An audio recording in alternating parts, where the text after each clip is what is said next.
الحمد لله الذي هدانا للإيمان والإسلام، والصلاة والسلام على سيدنا محمد نبيه الذي استنقى لنا به من عبادة الأوثان والأصنام، وعلى آله وأصحابه النجباء البررة الكرام.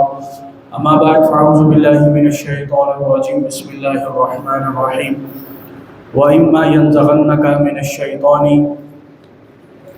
نزغ فاستعذ بالله. صدق الله العظيم وصدق رسوله النبي الكريم الأمين. إن الله وملائكته يصلون على النبي يا أيها الذين آمنوا صلوا عليه وسلموا تسليما. الصلاة والسلام عليك يا سيدي يا خاتم النبيين، وعلى آلك وأصحابك يا سيدي يا شفيع المذنبين. مولاي صل وسلم دائما أبدا على حبيبك خير الخلق كلهم. يا ربي بالمصطفى بلغ مقاصدنا واغفر لنا ما مضى يا واسع الكرم. مولاي صل وسلم دائما ابدا على حبيبك خير الخلق كلهم. اللہ رب العزت کی حمد و ثنا اور حضور سرور کائنات، مغفر موجودات، زینت بزم کائنات، دستگیر جہاں غم گسار زماں، حامی بے کساں، قائد المرسلین، سید الثقلین، نبی الحرمین، امام القبلتین، وسیلتنا فی الدارین، صاحب قاب قوسین، خاتم النبیین، احمد مصطفیٰ جناب محمد مصطفیٰ صلی اللہ تعالی علیہ وآلہ وصحبہ وبارک وسلم کے حضور ناز میں اپنی محبتوں، عقیدتوں اور ارادتوں کا خراج پیش کرنے کے بعد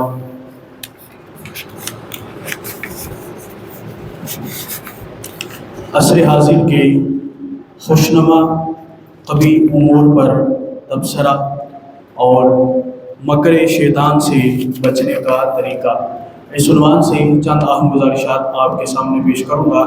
اللہ رب العزت سے دعا ہے کہ میری زبان پہ کلمات الحق کو جاری فرمائے اور ہم سب کو دین کا فہم، سمجھ اور ادراک عطا فرمائے۔ انسان کا سب سے بڑا دشمن شیطان ہے۔ خالق کائنات نے متعدد آیات کریمہ میں ارشاد فرمایا اِنَّهُ لَكُمْ عَدُوٌّ مُّبِينٌ، کہ بے شک شیطان تمہارا کھلا دشمن ہے۔ ابلیس ہمارا اتنا خطرناک دشمن ہے کہ وہ ہمیں دیکھ رہا ہے مگر ہم اسے نہیں دیکھ پاتے۔ ہمیں کئی مصروفیات ہیں مگر اس کا ایک ہی کام ہے کہ وہ ہر لمحے ہمارے پیچھے پڑا ہوا ہے مگر ہم اسے بھول جاتے ہیں، اور سب سے بڑھ کر یہ کہ وہ ہمیں تباہی تک لے جانے پر تلا ہوا ہے، اور ہم میں سے اکثر اس کی دشمنی کو سمجھ ہی نہیں پاتے۔ چنانچہ شیطان کے شر سے بچنے کے لیے یہ جاننا بھی بے حد ضروری ہے کہ وہ انسان کو کیسے ورغلاتا اور پنساتا ہے، اور یہ سمجھنا بھی انتہائی اہم ہے کہ ہمیں اس کی شرارتوں سے بچنے کے لیے کیا کرنا چاہیے۔ انسان کے خلاف ابلیس کا سب سے اہم ہتھیار وسوسہ ہوتا ہے۔ وہ دل میں ایسے عجیب و غریب وسوسے خیالات ڈالتا ہے کہ انسان برائی کو اچھائی سمجھنے لگتا ہے اور اس میں مبتلا ہو جاتا ہے، مگر بہت مرتبہ تو یہ بھی سمجھ نہیں پاتا کہ یہ وسوسہ ہے۔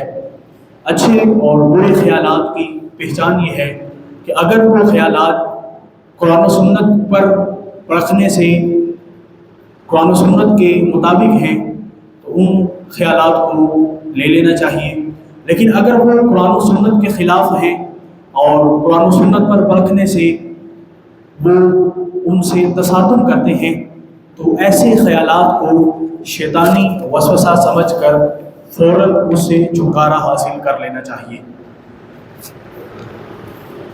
اللہ تعالیٰ اس بات کو پسند فرماتا ہے کہ مسلمان اپنے دین کے حوالے سے نہایت ہی پختہ اور متصلب ہو، استقامت کے ساتھ اسلام پر قائم رہے، اور یہ یقین رکھیں کہ دونوں جہان کی کامیابی رحمت عالم صلی اللہ علیہ وسلم کی غلامی سے ہی وابستہ ہے۔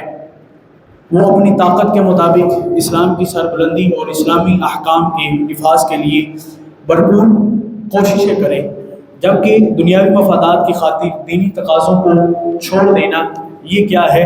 یہ دین میں مداہنت کہلاتی ہے، یعنی کہ دین میں سستی کہلاتی ہے۔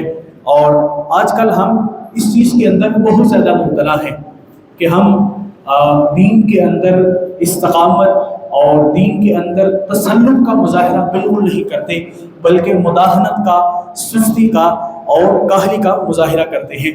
اللہ تعالیٰ نے صحابہ کرام علیہم الرضوان کو اسلامی عقائد و اعمال پر نہایت تسلط عطا فرمایا اور دین کے حوالے سے سستی و مداہنت سے کوسوں دور رکھا، اور اس خوبی کو اپنا احسان قرار دیتے ہوئے رب کریم نے ارشاد فرمایا وَلَكِنَّ اللَّهَ حَبَّبَ إِلَيْكُمُ الْإِيمَانَ وَزَيَّنَهُ فِي قُلُوبِكُمْ۔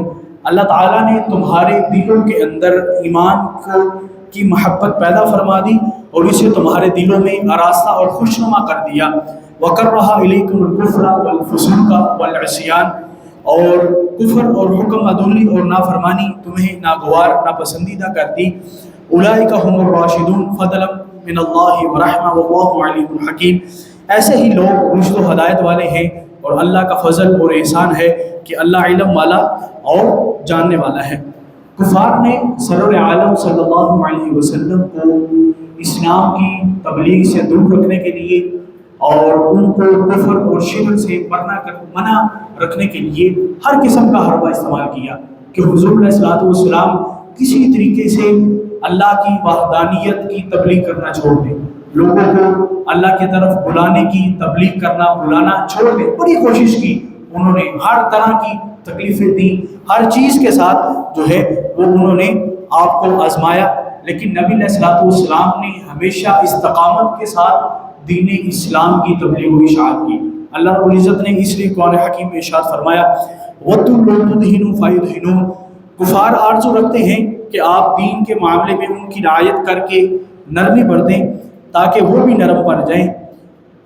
تو کفار تو یہ چاہتے ہیں کہ ہم دین کے حوالے سے اپنی جو ہمارے ہاں سختی ہوتی تھی وہ سختی نہ رہے، ہم مداہنت کا شکار ہو جائیں کہ ہماری آنکھوں کے سامنے کوئی غلط کام کر رہا ہے، کوئی غلط چیز ہو رہی ہے، کوئی برائی ہو رہی ہے، ہمیں پتہ یہ غلط کام ہو رہا ہے اور ہم اس بات کی طاقت بھی رکھتے ہیں کہ ہم اس برائی کو روکنے میں اپنا کردار ادا کریں، لیکن ہم پھر بھی ایسا نہیں کرتے۔ یہ ہو رہا ہے تو ہونے دو۔ یہ وہ چیز ہے جو شیطان نے بڑی خوشنما کر کے ہماری آنکھوں کے سامنے کر دی ہے کہ وہ اگر یہ کام کر رہا ہے تو وہ اپنا نقصان کر رہا ہے، ہمارا کون سا نقصان کر رہا ہے؟ بخاری شریف کی حدیث ہے، نبی علیہ الصلوۃ والسلام نے ارشاد فرمایا کہ ایک کشتی کی دو منزلیں ہیں، کچھ لوگ اس کی بلائی منزل پر سوار ہیں اور کچھ لوگ اس کے نچلے حصے پر سوار ہیں۔ اب ایک شخص کلہاڑا پکڑتا ہے، کلہاڑا پکڑ کے کشتی کے نچلے حصے میں سوراخ کرنا شروع کر دیتا ہے۔ فرمایا اگر اوپر والے لوگ نیچے آ کر اس کو منع نہ کریں، ارے بھائی یہ تو کیا کر رہا ہے، اگر تو کشتی میں سوراخ کرے گا تو تو اکیلا نہیں ڈوبے گا بلکہ یہ اوپر والے حصے میں بھی جو لوگ ہیں ان کو بھی لے کر ڈوبے گا۔ آپ نے فرمایا اگر اوپر والے لوگ آ کر اس کو منع نہ کریں کہ یہ تو کیا کر رہا ہے، یہ کشتی میں اگر سوراخ کرے گا تو یہ کشتی صرف تجھ اکیلے کو نہیں ڈبوئے گی، یہ بلکہ ہم سب کو جو ہے وہ سمندر کی لہروں کا شکار کر دے گی۔ فرمایا اگر لوگ اس کو منع نہیں کریں گے تو پھر کیا ہوگا، وہ کشتی میں سوراخ کرے گا، سوراخ کر کے وہ خود بھی اس میں ڈوبے گا اور جو اس کے ساتھ اور لوگ سوار ہوں گے ان کو بھی لے کر ڈوب جائے گا۔ یہ اسی طرح ہی ہے کہ ہماری آنکھوں کے سامنے جو ہے وہ غلط کام ہوتا ہے، ہم اس کو منع نہیں کرتے، حالانکہ جو غلط کام ہو رہا ہے اس کا اثر صرف اس پہ نہیں ہوگا بلکہ اس کا اثر ہمارے اوپر بھی پڑ سکتا ہے، ہمارے اوپر بھی اس چیز کا اثر پڑے گا۔ تو دین کے حوالے سے سستی کو چھوڑ دینا اور دین کے حوالے سے استقامت اور دین کے حوالے سے جو ہے وہ اپنے اندر تسلط پیدا کرنا، یہ نبی علیہ الصلوۃ والسلام کی بھی سنت ہے اور صحابہ کرام علیہم الرضوان کی بھی سنت ہے۔ اور دین کے حوالے سے سستی اور کاہلی کا مظاہرہ کرنا یہ ہمارے لیے بھی نقصان دہ ہے، ہمارے معاشرے کے لیے بھی نقصان دہ ہے۔ اور آج یہ بھی سوچ پھیلائی جا رہی ہے کہ سارے لوگ بھی ٹھیک ہیں، یعنی کہ مذہب اسلام کے علاوہ جو دیگر مذاہب کے لوگ ہیں وہ بھی ٹھیک ہیں۔ اگر اس طرح ہوتا تو اگر ایسا ہوتا بھی تو پھر نبی علیہ الصلوۃ والسلام کس لیے تشریف لے کے آئے؟ آپ کی تشریف آوری کا مقصد ہی ختم ہو جاتا ہے۔ اگر آپ کہتے ہیں کہ اسلام بھی ٹھیک ہے، کافر بھی ٹھیک ہیں، یہودی بھی ٹھیک ہیں، عیسائی بھی ٹھیک ہیں، سکھ بھی ٹھیک ہیں، ہندو بھی ٹھیک ہیں، تو پھر اسلام کس لیے آیا؟ نبی علیہ الصلوۃ والسلام کی بعثت کس لیے ہوئی؟ اور یہ چیز ہمیں سمجھنی چاہیے کہ اسلام کے علاوہ ہر مذہب باطل ہے۔ اسلام کے علاوہ ہر مذہب باطل ہے، گمراہ ہے۔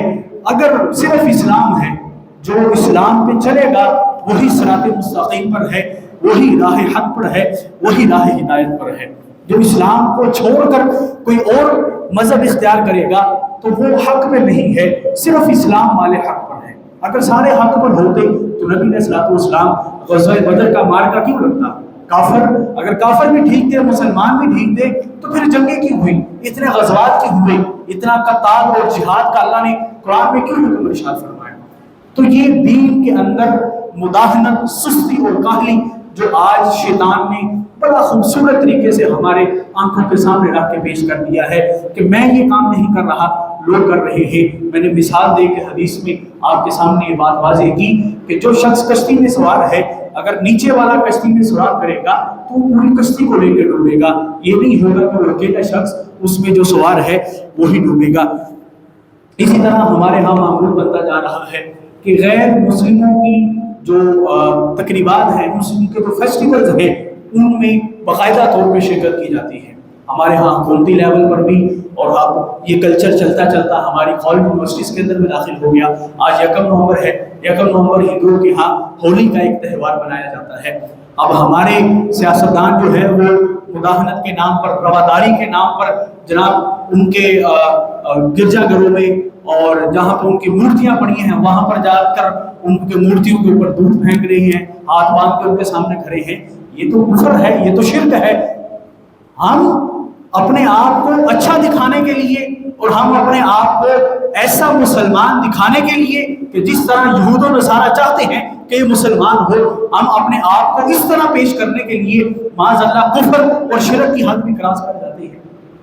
گرجا گھروں میں جانا، ان کے ساتھ ان کی مذہبی اقدار کے اندر، مذہبی تہواروں کے اندر، ان کی عبادات کے اندر شامل ہونا باقاعدہ طور پر یہ بالکل ہمارے کلچر کے اندر شامل ہوتا جا رہا ہے۔ یہ وہ شیطانی دھوکہ ہے، یہ وہ شیطانی فریب ہے جو آج ہمارے سامنے ایک خوبصورت عمل کی شکل میں شیطان نے ہمارے سامنے رکھ دیا۔ چونکہ سب انسان ہیں، سب سے پہلا اور سب سے بڑا مذہب انسانیت ہے۔ ارے بھائی یہ آپ کہاں سے بات اٹھا کے لے آئے کہ انسانیت سب سے بڑا مذہب ہے؟ یہ آپ نے کہاں سے بات نکالی؟ وہ انسانیت کہاں پہ تھی جب یہ کوئی بھی مذاہب نہیں تھے؟ سب سے پہلے اسلام آیا، اس نے آ کر انسانیت سکھائی۔ اس نے آ کر اسلام کے آنے سے پہلے انسانیت کی تو یہ حالت تھی کہ اگر ایک اپنے آقا کا غلام اپنے آقا کی جوتی بغیر پوچھے دوسری جگہ پر رکھ دیتا تھا، اس بات پر بھی اس کا جو مالک ہوتا تھا اس کو کوڑے لگاتا تھا کہ تیری ہمت کیسے ہوئی کہ تو نے میرے جوتے کو ہاتھ لگا دیا۔ کون سا انسانیت تھی اسلام کے آنے سے پہلے؟ کون سا مذہب تھا اسلام کے آنے سے پہلے؟ لہٰذا یہ سیکولر اور لبرل طبقے کی طرف سے ایک اسلامی روایات اور اقدار کو ختم کرنے کی کوشش ہے کہ جی انسانیت سب سے بڑا مذہب ہے۔ نہ، انسانیت کیا مذہب ہے؟ انسانیت کہاں پہ تھی جب اسلام نہیں تھا؟ انسانیت کہاں پہ تھی جب بچیوں کو زندہ درگور کر دیا جاتا تھا؟ جب باپ کے مرنے کے بعد بیٹا ماں کی انگلی پکڑتا تھا اور بازار میں جا کر بیچ جاتا تھا، تب انسانیت آپ کی کہاں پہ تھی؟ اسلام آیا، اسلام نے انسانیت سکھائی۔ اسلام آیا، اسلام نے احترام آدمیت سکھایا۔ اسلام آیا، اسلام نے بندے کی عزت کرنا سکھائی، عورت کو مقام دیا، معاشرے کے پسے ہوئے طبقے کو مقام دیا، معاشرے کے بے کس لوگوں کو، بے سہارا لوگوں کو اٹھایا۔ وہ بلال جس کو مکے کی گلیوں میں گردن میں رسی ڈال کر گھسیٹا جاتا تھا، وہ اسلام آیا جب فتح مکہ ہوا۔ میرے نبی علیہ الصلوۃ والسلام جب سب لوگ دیکھ رہے تھے اب مکہ فتح ہو گیا، بیت اللہ کو بتوں سے پاک کر دیا گیا، اب کس کی باری آئے گی؟ بیت اللہ کی چھت کے اوپر قدم رکھے گا اور کھڑے ہو کر اللہ اکبر توحید کی صدا کو بلند کرے گا۔ بڑے بڑے سردار کھڑے تھے، سارے دیکھ رہے تھے، نبی علیہ السلام کی نظریں مجھ پہ پڑیں گی، آج یہ اعزاز مجھے ملے گا۔ لیکن میرے نبی کی آنکھیں تو بلال پر بن رہی ہیں۔ حضور نے فرمایا بلال کدھر ہے؟ وہ تو ایک کونے میں بیٹھے تھے کہ میں تو ایک غلام ہوں، حبشی نسل ہوں، مجھے آج کون پوچھے گا؟ آج تو بہت بڑا دن ہے، فتح مکہ ہو گئی ہے، بڑے بڑے سردار، بڑے بڑے امیر اور بڑے بڑے لوگ کھڑے ہیں، مجھے کون پوچھنے والا ہے؟ میرے نبی نے فرمایا بلال آج تو آ اور کعبے کی چھت پہ کھڑا ہو کے اذان پڑھ۔ یہ ہے احترام انسانیت، یہ ہے احترام آدمیت۔ آپ نے یہ کہاں سے بات نکال لی کہ جناب جو ہے وہ انسانیت سب سے بڑا مذہب ہے؟ یہ کدھر سے بات نکل آئی؟ اور جس جگہ سے یہ بات نکلی، جب آپ جن کی یہ باتیں کر رہے ہیں ان سے پوچھے جا کر کہ اس معاشرے کے اندر انسانیت کب آئی؟ اس معاشرے کے اندر انسانیت کب آئی؟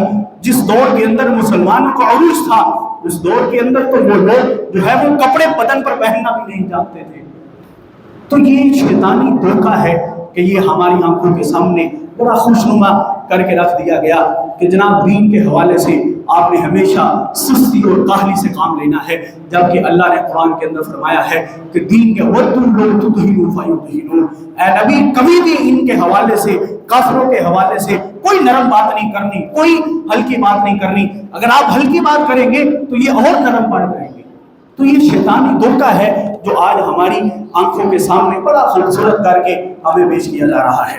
جو دوسری چیز ہے وہ ہے ذاتی اختلاف اور لڑائی جھگڑا۔ اللہ رب العزت اس بات کو پسند فرماتا ہے کہ مسلمان اخلاقیات کے دائرے میں رہے، معاشرے کے اندر رواداری، یہ رواداری ہے اگر کوئی مجھے گالی دے، مجھے برا بھلا کہے تو میں اس کو معاف کر دوں، اگر کوئی مجھ پہ ظلم کرے میں اس کو معاف کر دوں، یہ رواداری ہے۔ یہ رواداری ہرگز نہیں ہے کہ کوئی شخص اسلام کے اوپر بولتا رہے، کوئی جناب سوشل میڈیا پہ بیٹھے اور دو کتابیں سامنے کھولے اور قرآن پر اعتراض کرنا شروع کر دے، نبی علیہ الصلوۃ والسلام کی ذات اقدس پہ اعتراض کرنا شروع کر دے اور ہم اس کو رواداری کا نام دیں۔ یہ رواداری نہیں ہے، یہ مداہنت ہے، یہ سستی ہے، یہ کاہلی ہے۔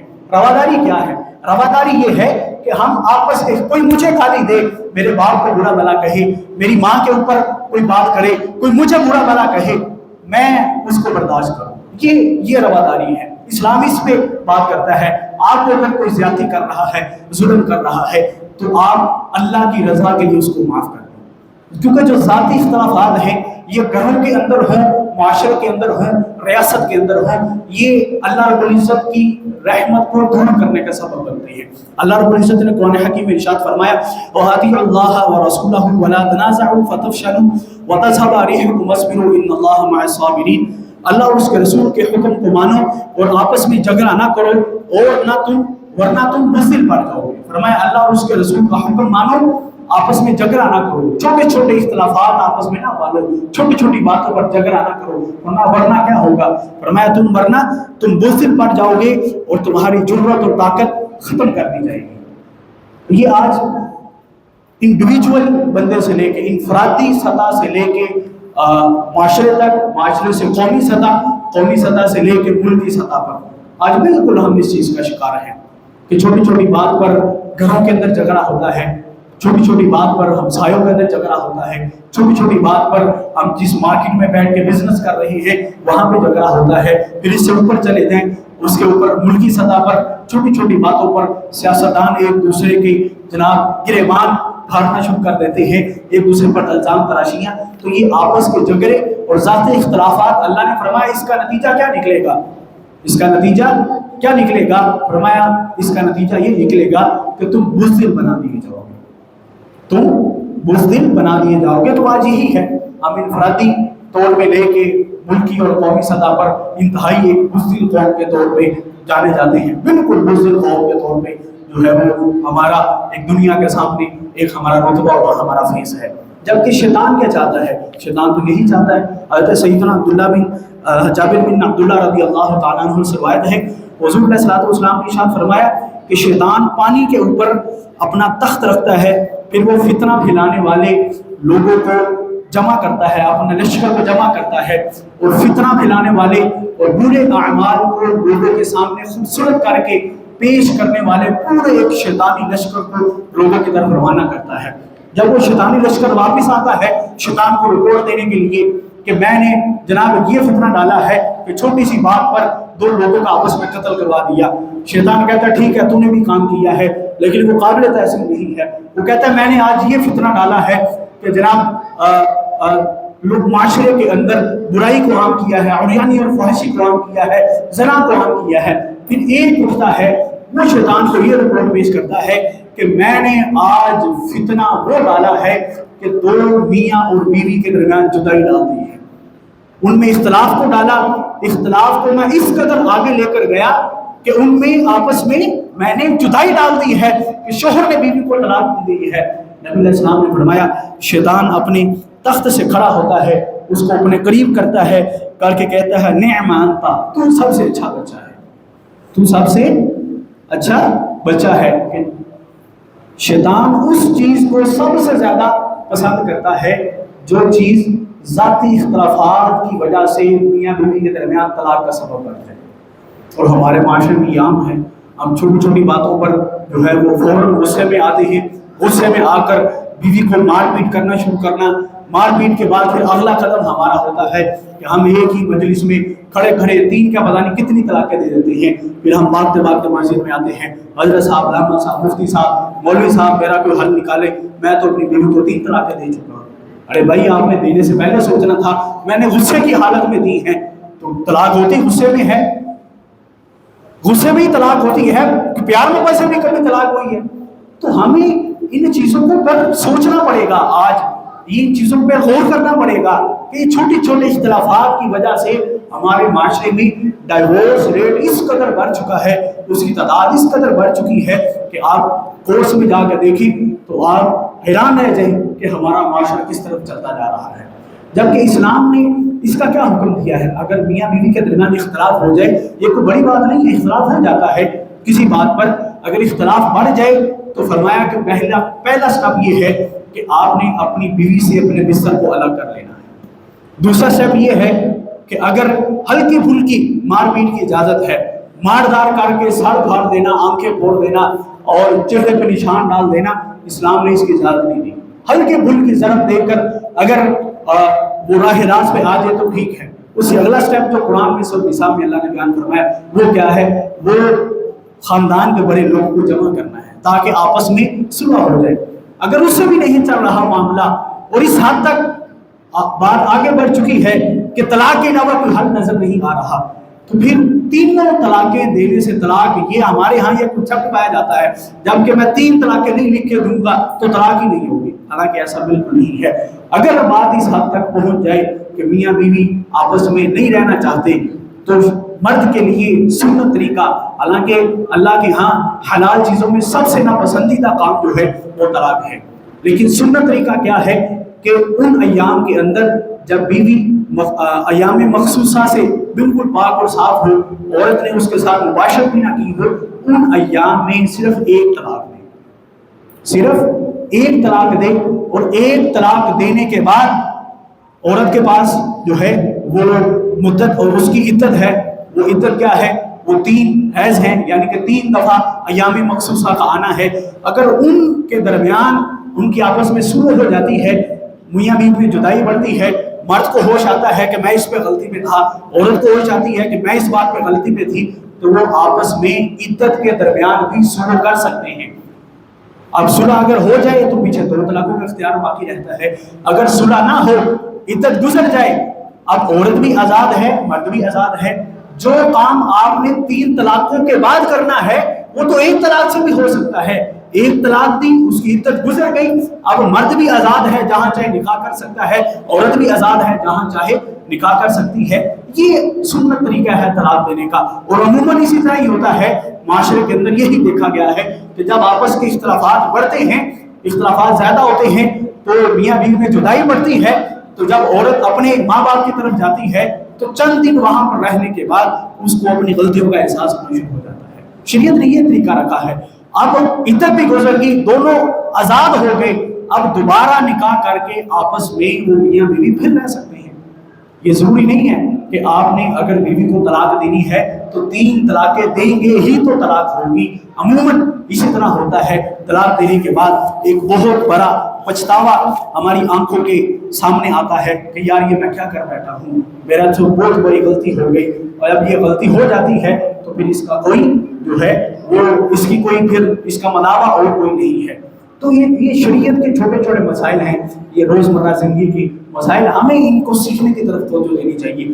آج اگر شادی سے پہلے لڑکے اور لڑکی کو یہ چھوٹے چھوٹے طلاق کے مسائل، نکاح کے مسائل، حلال و حرام کے مسائل اگر ہم سکھا دیں، بتلا دیں، شادی کرنے سے پہلے کسی مستند عالم کے پاس چند دن بیٹھ کر یہ چھوٹے چھوٹے مسئلے سیکھ لیں تو بہت حد تک ہمارے معاشرے میں یہ طلاق کی شرح کو کم کیا جا سکتا ہے۔ اب ہم نے بات کی تھی کہ شیطانی دھوکے کیا ہے اور اس نے کس طرح ہمارے سامنے بڑی خوبصورت طریقے سے برائیوں کو سجا کے رکھ دیا ہے اور ہم روز بروز ان کے اندر جو ہے وہ ڈوبتے چلے جا رہے ہیں۔ تو ان سے بچنے کا طریقہ کیا ہے؟ شیطان کے مکر سے، شیطان سے کے فریب سے بچنے کا طریقہ کیا ہے؟ شیطان کے مکر اور فریب سے بچنے کا طریقہ اللہ کی پناہ مانگنا ہے، اللہ رب العزت کی پناہ مانگنا ہے۔ شیطان انسان کا وہ طاقتور دشمن ہے جو اس کو دکھائی بھی نہیں دیتا، لیکن وہ ہر وقت اس کے خلاف سازشیں کرتا رہتا ہے۔ اب اس کو کوئی کام نہیں ہے، یہ ہمارا ایسا دشمن ہے جس کو کوئی کام نہیں ہے سوائے اس کے کہ ہمیں وہ اللہ کی راہ سے ہٹا دے، سوائے اس کے کہ وہ ہمیں صراط مستقیم پر چلنے نہ دے۔ اس کا یہی کام ہے، اس سے بچنے کا ایک ہی طریقہ ہے، وہ کیا ہے؟ وہ اللہ کی پناہ مانگنا ہے۔ اعوذ باللہ من الشیطان الرجیم۔ ہم کیوں پڑھتے ہیں؟ کیوں کہا گیا ہر کام سے پہلے پڑھیے؟ تاکہ شیطان کے حملوں سے اللہ کی پناہ مانگی جائے، شیطان مردود سے اللہ کی پناہ مانگی جائے۔ دو شخص کے درمیان لڑائی ہو رہی تھی تو ایک شخص کو اس قدر غصہ آیا، غصے سے اس کی آنکھیں لال ہو گئی، اس کے گردن کی رگیں پھول گئی۔ نبی علیہ السلام نے جب اس شخص کی حالت دیکھی تو آپ صلی اللہ علیہ وسلم نے ارشاد فرمایا کہ اگر تو اعوذ باللہ من الشیطان الرجیم پڑھے گا تو فرمایا کہ اگر یہ شخص اعوذ باللہ من الشیطان الرجیم پڑھے گا تو اس کی حالت درست ہو جائے گی اور جو ہے وہ اس کا غصہ ختم ہو جائے گا اور شیطان کا جو اس پہ حملہ ہے اس سے والا فرمایا اس سے اللہ رب العزت اس کو پناہ عطا فرما دے گا۔ تو ہمیں شیطان ہمارا انہ لکم عدو مبین سب سے بڑا دشمن ہے، اس کے حملے بڑے مختلف طریقوں سے آج ہم سب پہ کسی نہ کسی طریقے سے ہو رہے ہیں۔ اس سے بچنے کے لیے اللہ کی پناہ مانگنا ہے، اللہ رب العزت کے ذکر کو کرنا ہے، ہر وقت وضو کی حالت میں رہنا ہے اور اس کے ساتھ ساتھ نماز کو قائم کرنا ہے، قرآن کی تلاوت کرنا ہے۔ پھر نبی علیہ السلام نے فرمایا کہ اپنے گھروں کو قبرستان مت بناؤ، جس گھر میں سورہ بقرہ کی تلاوت کی جاتی ہے وہاں سے شیاطین بھاگ جاتے ہیں۔ تو یہ چیزیں ایسی ہیں جن کو ہم اپنا کر اپنے روزمرہ زندگی کے اندر شیطان نے آج کل جو ہمارے سارے اعمال ہمارے سامنے بڑے خوبصورت کر کے پیش کر دیے ہیں، ہم حرام کھا رہے ہیں، شیطان نے ہمیں جسٹیفیکیشن دے رکھی ہے چونکہ دور بڑا مشکل ہے، تیرا گزارا نہیں ہو سکتا، ہم جھوٹ بول رہے ہیں، اس پہ ہمیں پتہ ہے میں جھوٹا ہوں، میں جھوٹ بول رہا ہوں، اس پہ بھی شیطان نے ہمیں مطمئن کر دیا جسٹیفیکیشن دے کے کہ اگر جھوٹ نہیں بولے گا تو تیرا یہ معاملہ نہیں چلے گا۔ اسی طرح بے شمار چیزیں ہیں، اگر ہم اس سے بچنا چاہتے ہیں بچنے کا ایک ہی طریقہ ہے، اللہ کی یاد ہے، قرآن کی تلاوت ہے، نبی علیہ الصلوۃ والسلام کی فرامین پر عمل کرنا ہے۔ اللہ رب العزت ہم سب کو عمل کی توفیق عطا فرمائے۔